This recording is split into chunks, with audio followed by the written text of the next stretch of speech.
안녕하세요. 백두산 금융연구소의 백두산입니다. 10월 27일 금요일 오후 3시 53분입니다.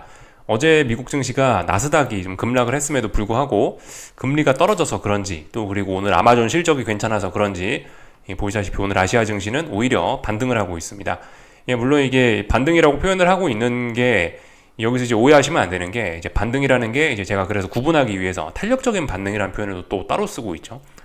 탄력적인 반등은 아직 아니다. 오늘 상승하고 있지만 오늘 제법 많이 상승률이 좀 제법 많이 나오고 있지만 이렇게 올라봐야 아직은 이거는 전반적인 흐름은 하락이 둔화된 거로밖에 볼 수가 없는 겁니다. 하여튼 그래서 오늘 밤 물가지표 발표를 앞두고 하락이 둔화가 되어 있습니다. 미국 증시 급락에도 불구하고 보시다시피 기술적인 이유, 단기 낙폭 과대, 기술적인 이유, 아마존 실적, 어제 금리가 떨어졌다라는 등등 여러 가지 이유들이 복합적으로 작용을 해서 보시다시피 하락이 둔화가 되어 있는 모습이에요. 아시아는 오늘 하락이 둔화가 됐고 잠시 후에 이제 유럽과 미국이 또 개장할 텐데 유럽과 미국도 보시다시피 지금 현재 분위기가 나쁘지 않아 보입니다. 그죠? 그러니까 얘네도 일단 하락이 둔화되고 있다. 지금 이 순간은요. 근데 이제 오늘 밤은 어떻게 될지 모르는 겁니다. 오늘 밤에 더 빠질 수도 있는 거고 물가지표를 보고 더 빠질 수도 있는 거고 여기서 탄력적인 반등을 위한 본격적인 양봉을 만들어낼 수도 있는 거고 본격적으로 하락이 둔화될 수도 있는 거고요. 아직은 어떻게 될지 모릅니다. 그래서 지금 현재 상황은 뭐다? 잘 빠지고 있다. 잘 빠지고 있는 겁니다. 다만 단기적인 낙폭 혹은 누적된 낙폭이 조금 좀 부담스러운 그런 상황이죠. 이번 주에 기술적으로 큰 의미가 있긴 있었습니다.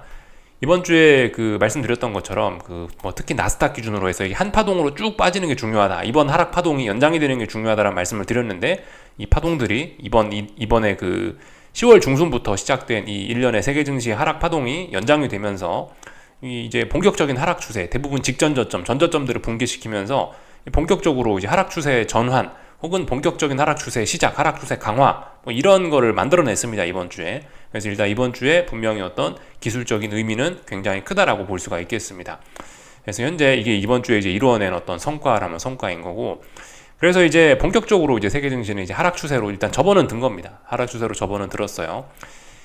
이제 제가 그래서 이제 몇 달 전부터 오랫동안 얘기를 해오던 세계 증시는 올해 1, 2분기 동안 올해 상반기 내내 많이 올랐고 간절기다. 방향성을 모르고 있다. 간절기고 어떻게 될지 모른다.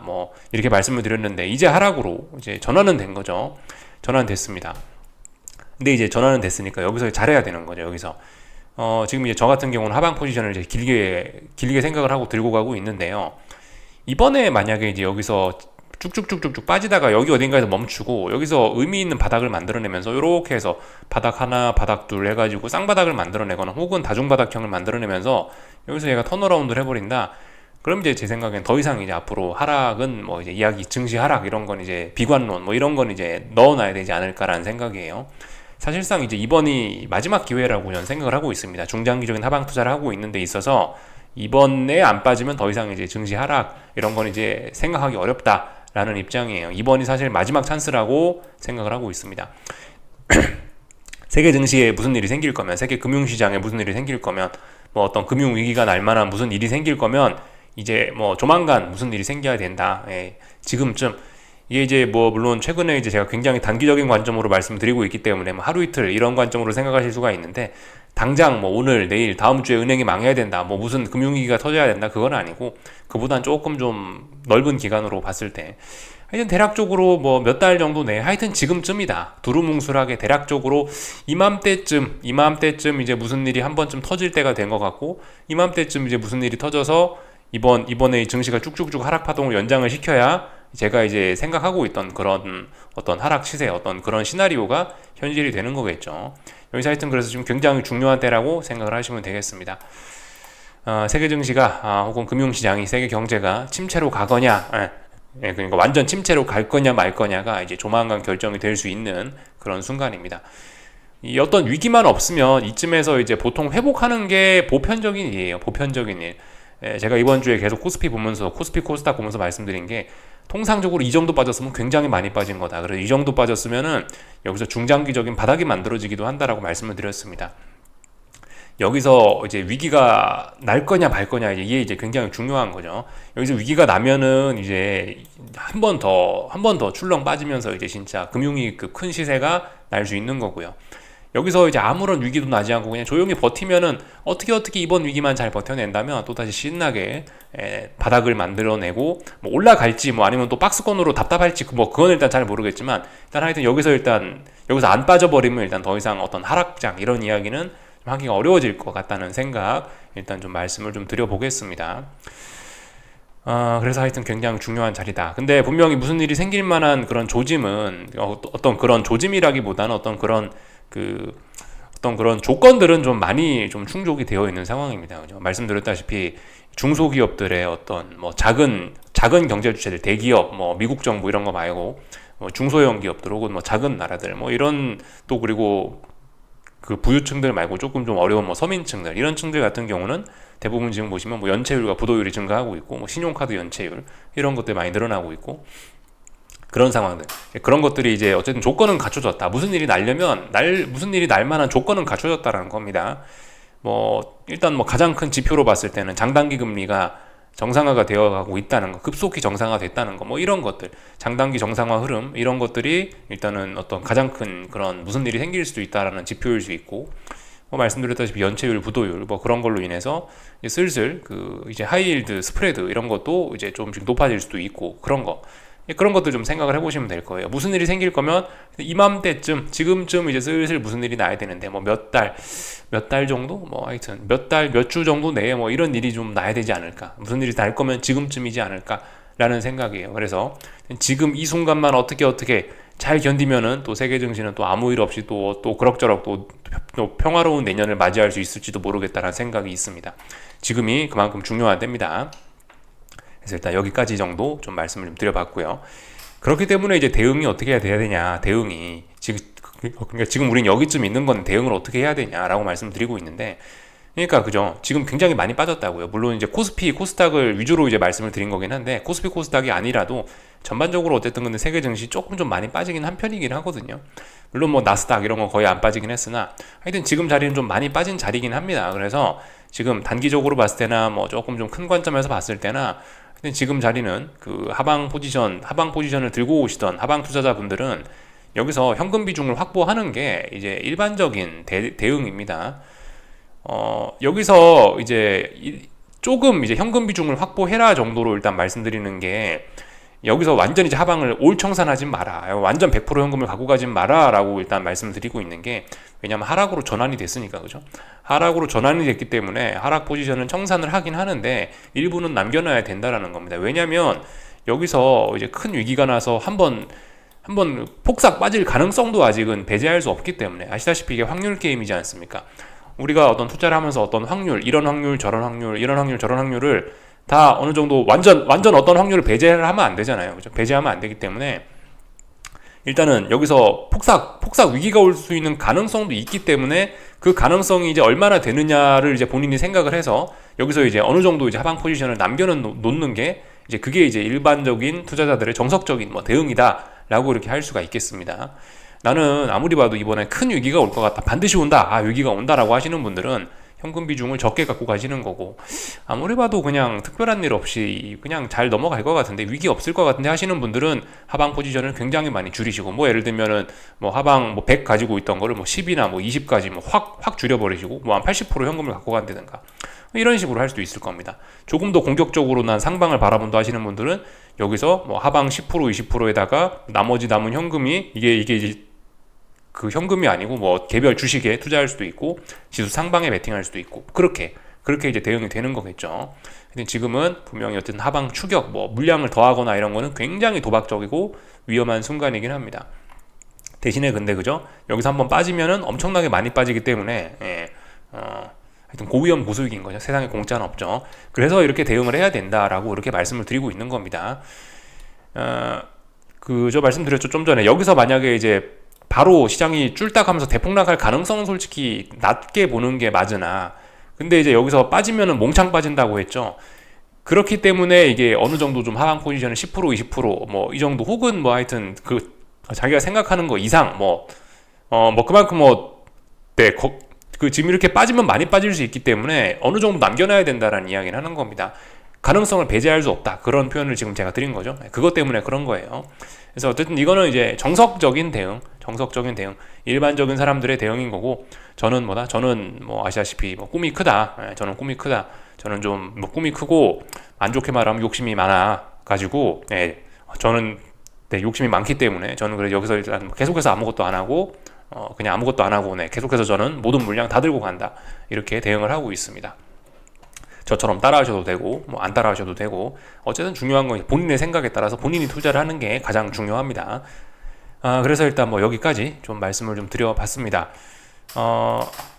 지금 이런 상황에 와 있어요. 그래서 이제 오늘 밤에 이제 물가지표 발표를 앞두고 지금 있는 상황이죠. 하여튼 오늘 밤 물가지표는 뭐 중요하다고 보실 수가 있겠습니다. 여기 그죠? 물가지표가 발표가 될 예정이고요.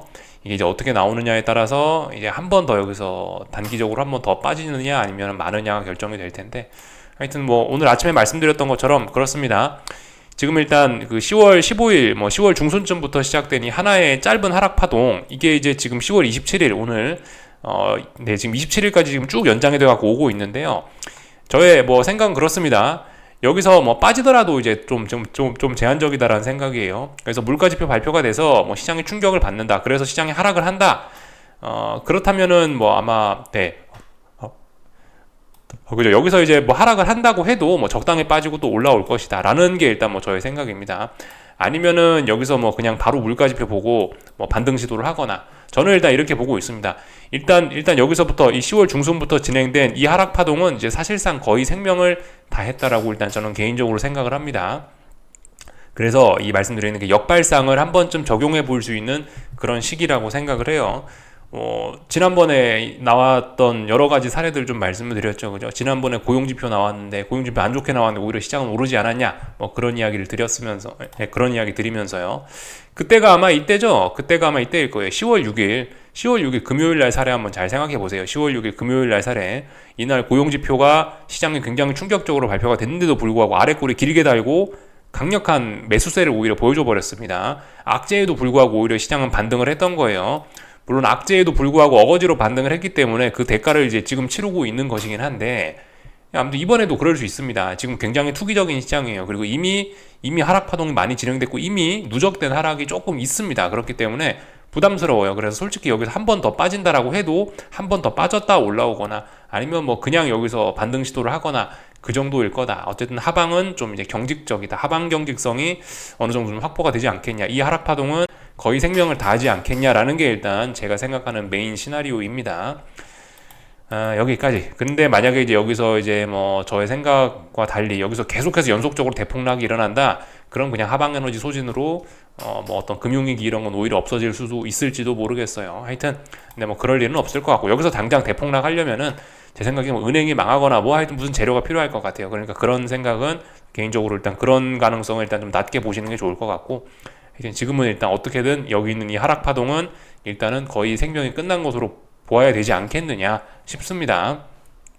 근데 이제 오늘 물가지표가 저점을 조금 더 낮추느냐 아니면 뭐 그냥 올라가느냐, 뭐 그 정도의 차이를 만들어내지 않을까 싶습니다. 그래서 뭐 하여튼 잘 봐야 되겠고요. 일단은 하락 둔화까지만 생각하는 게 맞겠죠. 일단 하락이 둔화될 수 있다라는 게 일단 베이스 시나리오인 거고, 여기서 이제 탄력적인 반등이 나오느냐 마느냐는 봐야죠. 탄력적인 반등이 나오느냐 마느냐는 이제 물가지표가 어떻게 나오느냐 뭐 이런 거에 따라서, 혹은 또 그리고 뭐 오늘 밤 아마존의 실적이 미국 증시에 어떻게 반영이 되느냐, 또 그리고 뭐 앞으로 또 발표돼야 되죠. 앞으로 FOMC 회의도 다음 주에 있을 거고 애플 실적 발표도 있고 뭐 이런 것들에 따라서 탄력적인 반등이 나오냐 마냐는 이제 그런 거에 따라서 좀 이제 또 후에 이제 또 결정이 될 겁니다. 지금으로서는 일단 모른다. 지금 일단 탄력적인 반등 이야기하는 건 아직 아니다. 아직은 그냥 하락이 둔화되고 있다. 이 시점까지는요. 4시 7분 현재로서는 그렇다. 하락이 둔화되고 있다. 이 정도만 보시면 될 것 같습니다. 물가지표 중요하다라는 이야기 드렸고요. 지난번에는 이 미시간 지표들도 좀 굉장히 충격적으로 나왔긴 했는데요. 스태그플레이션 우려를 살짝 낳긴 했는데 어떻게 될지 일단 한번 뭐 보자고요. 하여튼 오늘 밤 중요한 건 근데 미시간 지표가 아니고 이 물가 지표가 가장 중요하다라는 거 말씀을 드렸습니다. 그리고 오늘 밤 미국 증시에 영향을 미칠 건 뭐 보시다시피 아마존 실적이죠. 아마존 실적 때문에 지금 전 세계 증시가 이렇게 하락이 둔화되면서 약한 반등을 만들어내고 있는 거예요. 탄력적인 반등 이런 게 아니고 지금 찔끔 오르는 거 이걸 상승이라고 표현하는 게 아니고 하락 중에 올라오고 있으니까 이거는 반등, 그죠? 반등을 하고 있는 거예요. 탄력적인 반등은 의미 있게 이렇게 쭉쭉 파동 단위로 올라오는 게 탄력적인 반등인 거고요. 그 단어의 구분을 좀 하셔야 될 것 같아요. 이렇게 좀 말씀을 드렸습니다. 그래서 오늘 있었던 일들, 기술적인 이야기들 조금만 하고 마치도록 하겠습니다. 뭐 특별히 오늘 뭐 살펴보고 이럴 건 없을 것 같고, 뭐 중국 증시 올랐습니다. 중국 증시 뭐 보시다시피 아마존 실적 뭐 이런 거 핑계로 해서 올랐고요. 중국 증시는 근데 지금 불안한 상황입니다. 그죠? 여기 이번 주에 붕괴됐나, 하여튼 지난주에 붕괴됐나, 여기 직전 저점, 여기 증시 부양책 썼던 자리를 붕괴시켰기 때문에 굉장히 지금 위험해진 거고요. 이제는 여기 직전 저점 혹은 뭐 전저점이라고 표현할 만큼 중요한 저점 자리들의 그런 그 지지력의 영향을 받는 자리까지 급락을 한 상황이에요. 지난번에 워낙 많이 빠졌기 때문에 반등이 제법 강하게 올라오고 있지만 별로 일단은 뭐 큰 의미를 부여하기는 좀 어려울 것 같습니다. 환율은 뭐 특별한 문제 없는 것 같고요. 위안화 환율은 계속해서 박스권인데 아래쪽으로 갈 생각은 없는 것 같고 일단 위쪽으로 갈 생각이 강해 보인다 정도까지 어제 말씀을 드린 것 같고요.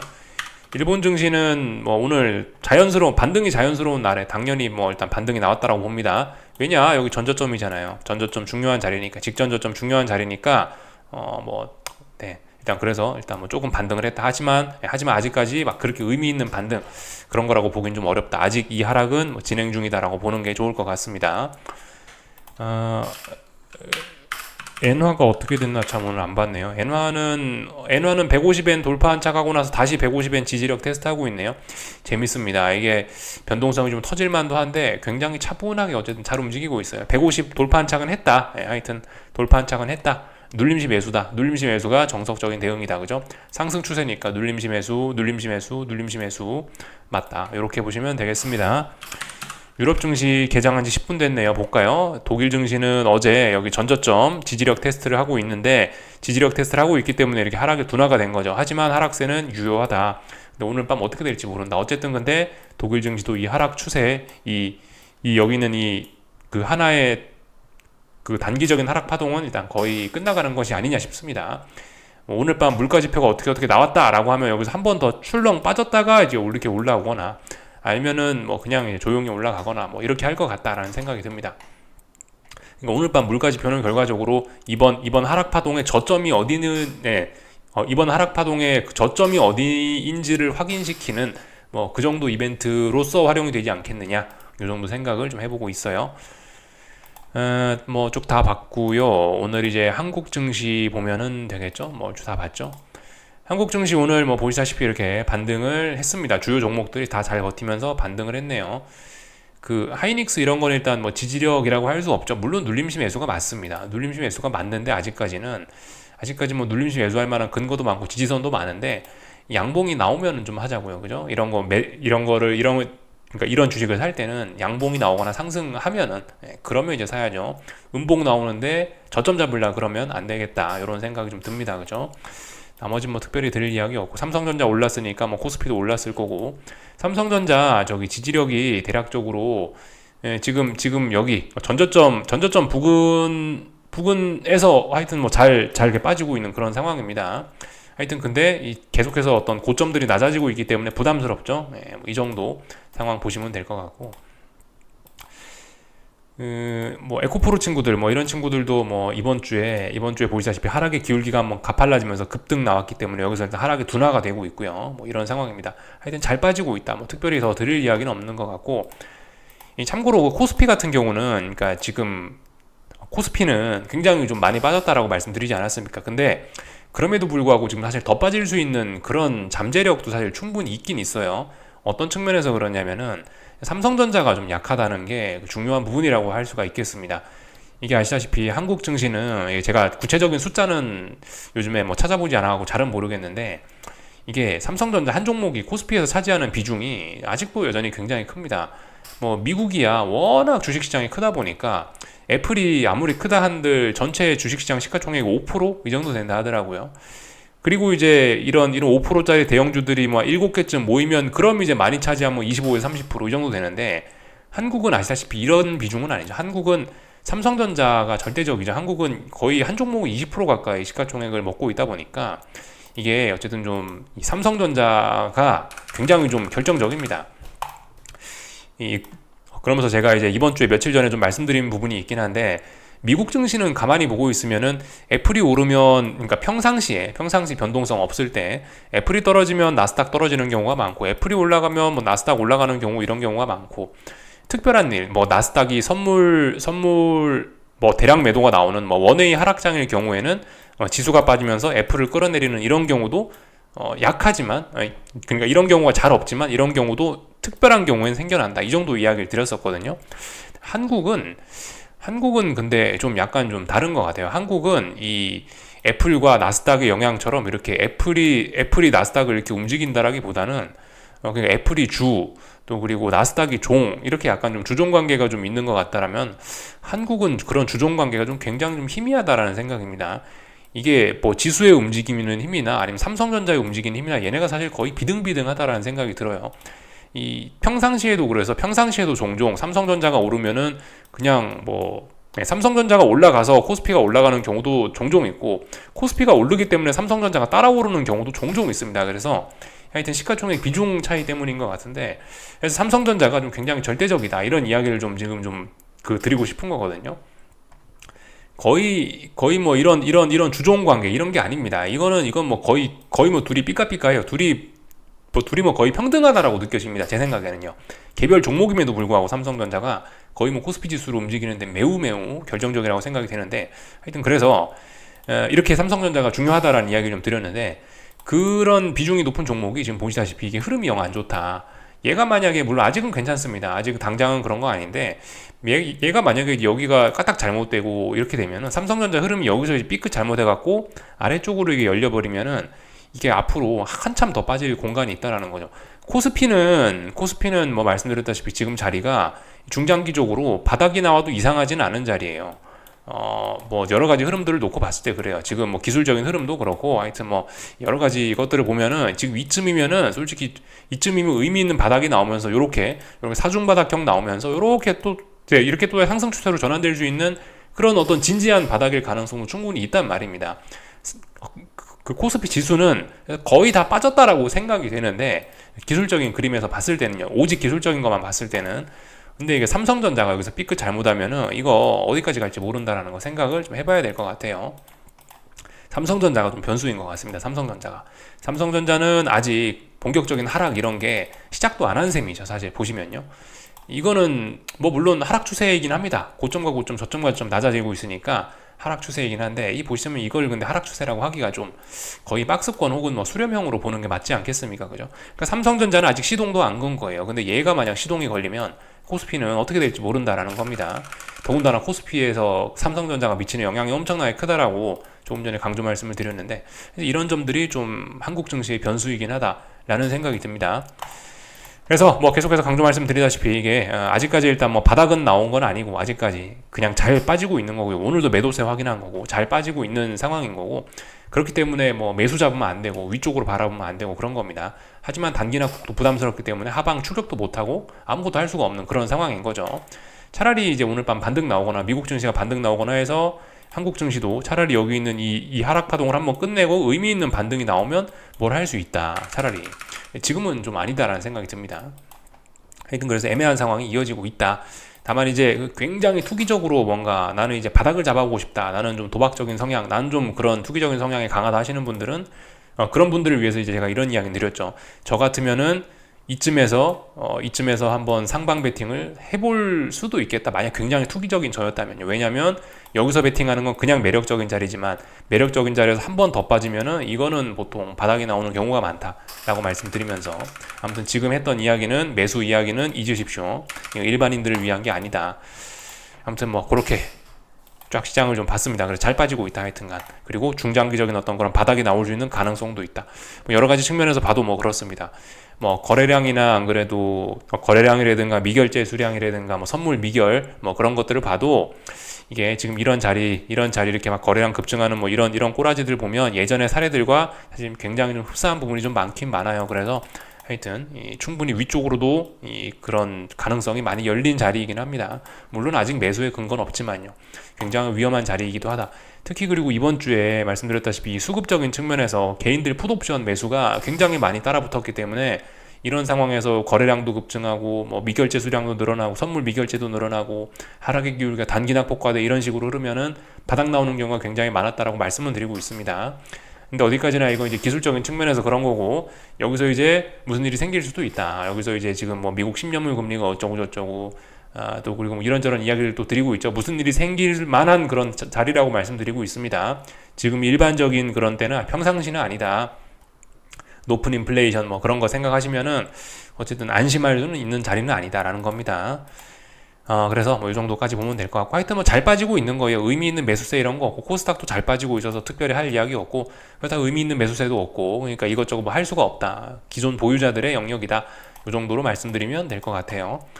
다 말씀드렸고 뭐 원달러 환율도 그냥 뭐 적당히 그냥 뭐 잘 움직이고 있는 그냥 답답한 구간이죠. 계속해서 지지력 확인하고 있습니다. 환율은 지금 보시면 지난번에 이 자리가 1355원이죠. 1355원이 어떤 의미 있는 저항이었는데요. 일단 어제 이 자리를 좀 넘어주면서 일단은 어떤 상승 의지를 좀 다시 한번 보여준 겁니다. 그죠? 그래서 이번 주에 이런 의미가 있다. 환율의 어떤 하반경 직성 혹은 상승의 의지를 이번 주에 확인을 했구나. 이런 거를 보실 수가 있겠습니다. 하지만 위쪽으로도 제한적이고 하여튼 여러 가지 측면에서 답답하다.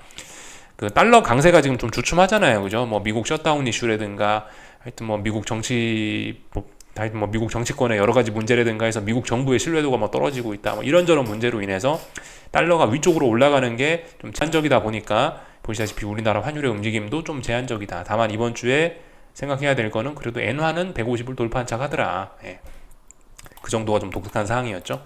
쭉 다 살펴봤습니다. 다른 거 뭐 드릴 이야기는 없고 참 여기쯤에서 좀 약간 좀 다른 이야기 좀 하나만 좀 하자면 약간 공부의 차원에서 좀 한 가지 좀 말씀을 좀 더 좀 드리자면은 제가 맨날 이제 그 HTS 지금 똑같은 화면만 켜놓고 계속해서 똑같은 것만 사실 좀 말씀을 드리고 있습니다. 뭐 물론 다른 것들도 말씀을 드려도 뭐 괜찮을 수도 있는데요. 근데 이제 제가 뭐 맨날 강조해서 말씀드리는 거 지금 여기 매수세가 있냐 없냐 야 여기 봐라 여기 뭐 수급상에서 몇 가지만 항상 이야기하지 않습니까? 맨날 이야기하는 것만 이야기하는 거는 제 생각엔 그런 것들이 핵심이라고 생각해서 이야기를 하는 겁니다. 뭐 물론 뭐 거래량도 좀 더 보고 다른 뭐 보조 지표들도 보면서 이야기를 하면 좋을 것 같은데 근데 아시다시피 시간에 좀 제한이 있고 그렇다 보니까 여러분들의 시간도 소중하고 저의 시간도 소중하고 그러기 때문에 제 생각에 이제 굳이 저의 생각은 그래요. 나머지 것들은 지금 제가 얘기하지 않는 다른 것들은 이 시장을 보는 데 있어서 설명력이 좀 낮다.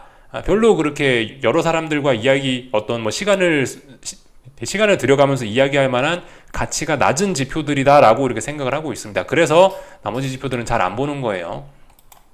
이게 하여튼 여러분들이 그 시장 공부를 하실 때 여러 가지 지표들이 있습니다. 시장을 보는데 뭐 거래량도 있고요, 뭐 RSI도 있고, 뭐 MACD 뭐 이런 것도 있고 그 외에도 여러 가지 뭐 다른 뭐 경제적인 내용들도 공부할 게 많이 있긴 있는데 하여튼 뭐 어떤 결정적인 지표는 없다라고 생각하시면 되겠습니다. 뭐 PBR, PBR, PER 뭐 그런 지표들도 있죠. 여러 가지 것들이 있는데 하여튼 결정적인 지표는 없습니다. 제 생각에 주식 공부에서 중요한 건 그거예요. 결정적인 건 없고요. 이게 여러 가지 조각 퍼즐이 흩어져 있다라고 생각해야 됩니다. 여러 가지 조각 퍼즐이 있거든요. 뭐 RSI도 있고 거래량도 있고 이평선도 있고 여기 뭐 PER, 뭐 PBR 또 뭐 경제 성장률, 뭐 물가 성장률, 뭐 금리, 채권 다양하게 있습니다. 사실 제 영상을 보면 이 하루에 다양한 것들을 이렇게 이야기를 하잖아요. 다들 막 엄청나게 깊게 파고 들어가지는 않고 이제 어느 정도 좀 수박 겉핥기식으로 여러 가지 것들을 이렇게 삭삭삭삭 이렇게 좀 핥고 넘어가는 경향들이 좀 있는데 이게 그러니까 공부를 하실 때 이렇게 하시는 게 좋은 것 같다라는 예시를 보여드리기 위해서 좀 그렇게 진행을 하는 측면이 있는 겁니다. 어떤 시장을 보는 한 가지 핵심적인 지표가 있는 것은 아니고 제 생각엔 그래요. 여러 가지 흩어져 있는 이런 퍼즐 조각들을 모아서 나만의 모양으로 만드는 게 그게 이제 어떤 투자 공부자 시장의 분석이라고 생각합니다. 결과적으로 흩어져 있는 조각들을 어떻게 모아서 나만의 그림으로 만들 것인가 그게 그게 핵심이라고 생각을 해요. 시장을 단 하나로 설명할 수 있는 그런 마스터키 같은 그런 지표는 없습니다. 뭐 수급 이거 하나만 보면 된다 그런 거 없습니다.